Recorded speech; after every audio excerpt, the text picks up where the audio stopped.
खुद जानते हो।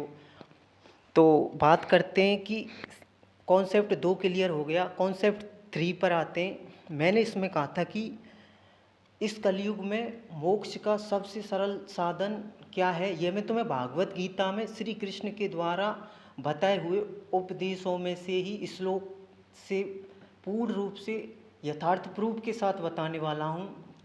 तो गीता ज्ञानदाता कहता है, हे अर्जुन, कलयुग केवल नाम आधारा, जो नर सुमरे हो जा पारा। इसलिए कलयुग में केवल नाम का जाप करने से ही मोक्ष हो जाता है।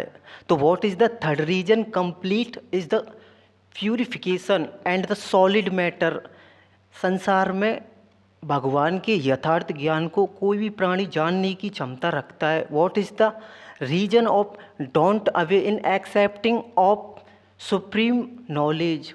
जो परमात्मा के ज्ञान को जानता है। What is the really intelligence of minding human quantity? तो उसकी क्षमता को वो खुद भी पहचानता है और लोग भी, उसके फॉलोअर्स उसकी बात को जानते हैं और सुनते भी समझते हैं। तो third reason concept is clear. अब बात करते हैं कि मोक्ष का वो सिद्धांत जो कृष्ण बता रहे हैं।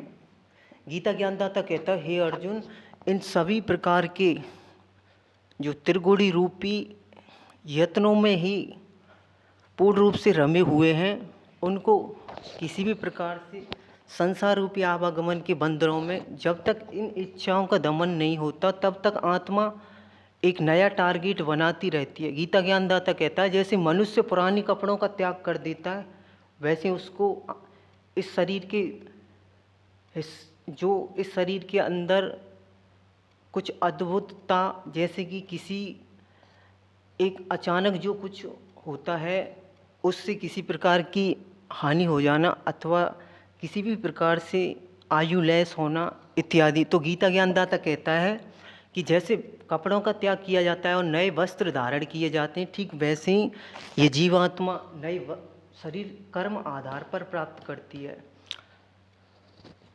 तो दोस्तों, कॉन्सेप्ट 3 में मैं ये सब बता रहा हूँ। प्लीज़ कमेंट मत करो, कमेंट बाद में करना पहले, क्योंकि मैं कमेंटों को पढ़ूंगा तो फिर मैं अपने पॉइंट से हट जाता हूँ, इसलिए कमेंट बाद में करना। मैं कमेंटों का हर फ्रेंड के कमेंट का उत्तर देने वाला हूँ, बट प्लीज़ पहले लिसन मी। तो कॉन्सेप्ट 3 में चल रहा था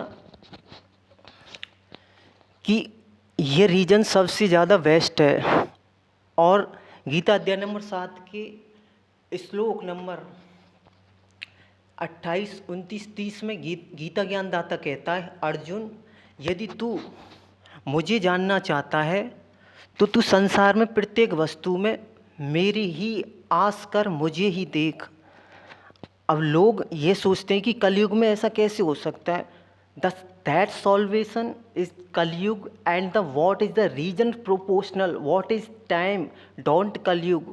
गीता ज्ञानदाता कहते हैं कि समय अपने हिसाब से चलता है, प्रत्येक युग में समय की गति उतनी ही होती है। What different culture and mention method of the mind homogeneous in changing। मनुष्य की वृत्ति बदलती है, समय एक जैसा रहता है।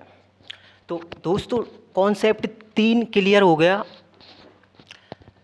वीडियो को लाइक करें, शेयर करें और सब्सक्राइब करें। धन्यवाद।